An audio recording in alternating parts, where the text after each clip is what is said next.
would have told my grandfather when he was around my age that today in 2019, he'd own a small device like an iPhone that would, with even greater power than a supercomputer, that would control things such as dating and shopping, he'd call you absolutely insane and say that none of this would be possible or even likely to happen. But then it did happen. Whether you acknowledge it or not, technology in the realm of biology, or more specifically biotechnology, is at a similar state today. So allow a hopeful future biotechnologist to take you on a journey from where it all began to where we are now, and if we can predict anything in the future, well, can we predict anything at all? Although people's proper interest in genetic engineering arguably hasn't started until 1856 with Gregor Mendel, it didn't take long before a snowball effect took place. With more available and developed technology, scientists were able to produce more. Caught in the middle of that trend were people such as Frederick Sanger, who, according to my grandfather, met him, a very fine lad, being credited for his collaborative work on base sequences in nucleic acids. Due to more technology, each past scientist was able to influence each future scientist to develop something new. This is how, in 2012, Jennifer Doudna and her collaborator Emmanuelle Charpentier got credited with a revolutionary technology called CRISPR-Cas9 for gene editing. This is revolutionary because it reduced the costs of gene editing by a staggering 99% overnight, and the time it takes to do so from a couple of 100 days to some very short few weeks.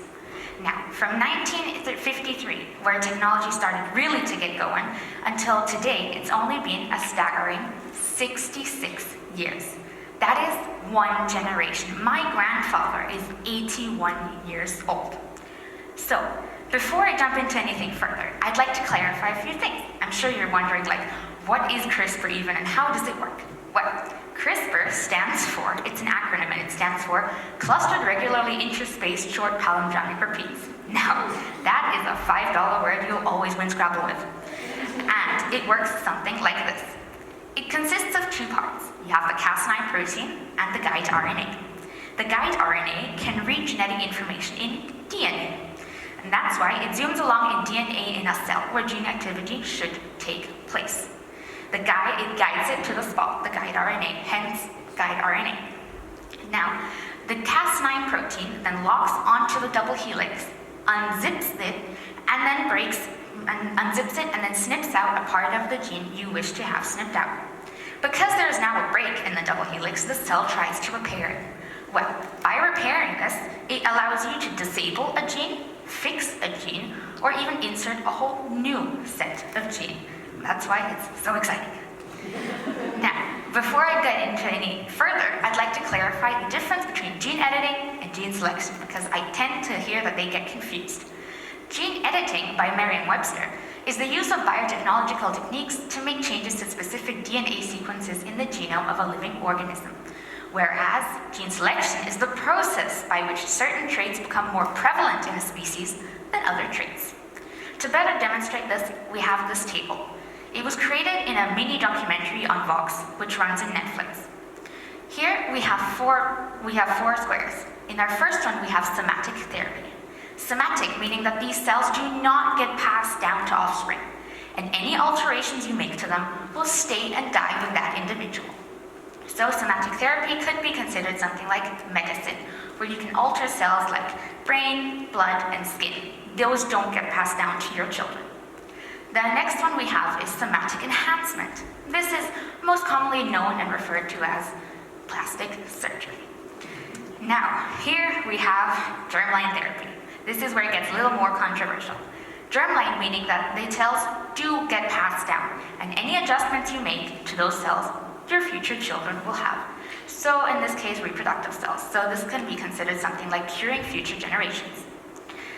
Our last one is the most interesting and controversial one, which I'm sure everyone have heard of, which is designer babies. This idea that you can choose and select eye color, hair color, intelligence, and height of your future child.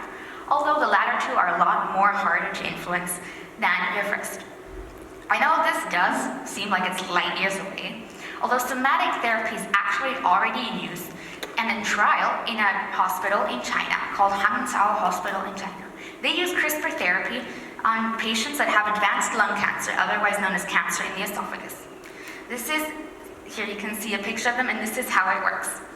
86 people have been treated so far using CRISPR therapy, but since it was only started in 2016, it's a rather new thing, so results should be available quite soon. Because of all of this leads us to a following question. If we can help cure people with deadly diseases or diseases that do entail decades of suffering, should we be able to prevent our future children's plausible suffering as well? According to labiotech.eu, certain medical diseases and disorders such as cancer, blood disorders, blindness, AIDS, cystic fibrosis, muscular dystrophy, Huntington's disease, and many more could be potentially treated by or maybe even cured by CRISPR. So why don't we take advantage of this? I mean, we're already producing so many chemicals by means of engineered life, such as growth factors, clotting factors in blood, and insulin. Humans have engineered life for thousands of years, even if we didn't always know how it worked with selective breeding. Let's take an example, a favorite among many, especially if you're Armenian, the good old mighty banana.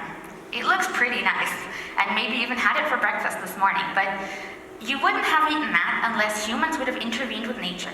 You might have been eating this. A really good example, another one, would be corn. This is what corn looks like today, and this is what corn used to look like. Now, another really good way to see how selective breeding is through animals. Now, let's take this absolutely majestic creature. Bear with me. My dog, Disney. Yes. She has ancestors that, believe me, looked like this. I mean, that is pretty incredible. Now, so we can already kind of see that we're studying and modifying plants, animals, and bacteria for a variety of reasons, such as research, medicine, agriculture, and food. A good example of this is in China, again, where a team of researchers used CRISPR to make beagles super ripped. They made them very muscular, like this. They made like the Rock amongst dogs. I mean, isn't that amazing? Now, after we've seen all of this, we can tell that the lines separating these four squares are quite hazy in reality, and that a lot of them are intertwined or overlaid. To give you a further example, I'm sure many of you have heard this if you've been keeping up with the news, that at the second International Summit on Human Genome Editing in Hong Kong, on the 28th of November 2018, biophysics researcher He Jiankui stunned the world when he announced that he had apparently used a CRISPR-Cas9 tool to confer HIV resistance in the embryos of two twin girls named Lulu and Nana, and one further unborn baby. So according to Terence Higgins Trust in the UK, you have a less than 1% chance that your baby will be born with HIV should the mother knowingly have it. Now, and even if, then there are treatments before and after to help with this. However, since Lulu and Nana were born to two parents that have HIV, could this be considered more of a therapy for them or an enhancement? So, I know this might seem kind of scary, and you might think that certain features in the future might not get accepted anymore so easily in society, and that we'd have a much harder choice to do so, but I'm kind of afraid to tell you that we're already hurtling very fast into this world, or live in this world already. So when women are pregnant, they often undergo many tests and genetic tests and tests to see if their child is healthy. According to Healthline, nearly 100% of pregnancies in Iceland get terminated should Down syndrome be suspected, and that's only suspected. And I'm afraid to tell you that the number is all in the highest percentiles in others in Europe, and that means together approximately 92% of women get abortions should Down syndrome be suspected. Again, only suspected. And unfortunately, this number is only likely to increase or stay the same due to the ever more common pre-implantation genetic diagnosis, otherwise known as PGD. This allows you to remove cells from embryos that were created during IVF. It allows you to test them and screen them for certain genetic diseases and medical disorders, and then allows you to select those you wish to have implanted into the woman. So I know this is kind of scary, but we have such a huge potential with this in the most positive way possible. So that's why I say that if we ban genetic engineering or human genome editing, it would be a mistake and only lead to science wandering off somewhere where there might not be rules at all, which is quite dangerous, as what happened in China with Lulu and Nana, to bring that back. The Chinese government said they were not aware of He's work, and it was only found out due to a leak of information.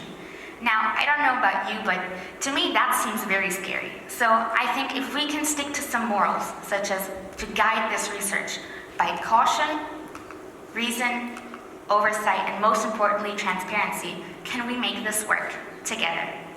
I heard this great quote once by Yoda, and it went kind of like this. Fear is the path to the dark side. Fear leads to anger, anger leads to hate, and hate leads to suffering.